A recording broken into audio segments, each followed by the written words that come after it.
आईसाठी खास ढोकळा तर बनवून दिला, पण तुम्हा सगळ्यांसोबत ढोकळ्याची रेसिपी शेअर करायची राहूनच गेली. आज माझ्याकडे वेळ होता, म्हणजे इनडायरेक्टली मला सुट्टी नसताना आज सुट्टी होती, कारण की अदर DCsला 20 ऑक्टोबर हा दिवाळीचा हॉलिडे होता आणि आमच्या DCला उद्याला म्हणजे 21 ऑक्टोबरला हॉलिडे असणार आहे.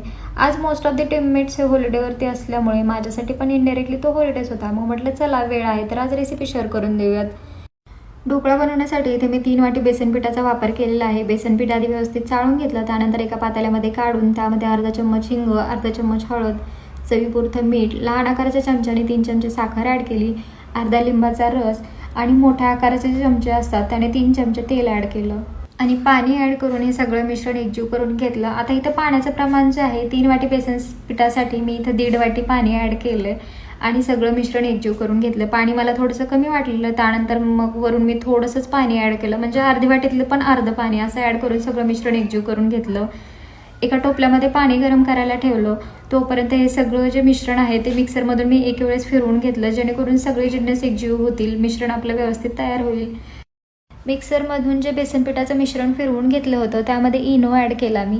आता इनोचं प्रमाण जे आहे ते एकास एक आहे, म्हणजे 1 वाटी जर बेसन पीठ यूज केलं असेल आपण तर त्यामध्ये 1 पॅकेट इनोचं ॲड करायचं. इथे मी 3 वाटी बेसन पीठ यूज केल्यामुळे 3 पॅकेट इनोचे ॲड केले आणि सगळं मिश्रण एकजीव करून घेतलं.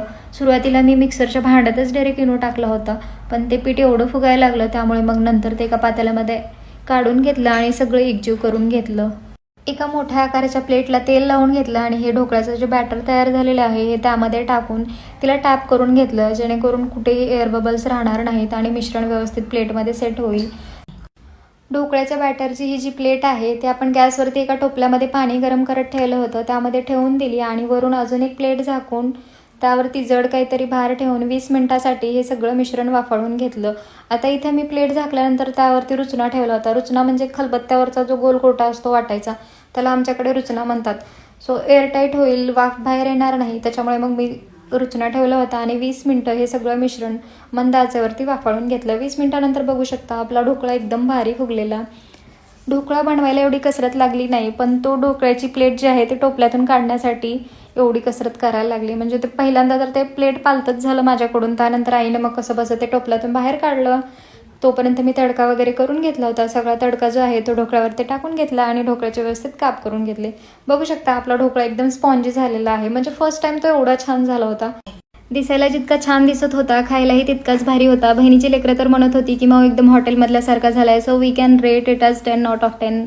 सो तुम्ही या पद्धतीने एकदा नक्की ट्राय करून बघा आणि व्हिडिओ आवडल्यास मला फॉलो करायला विसरू नका.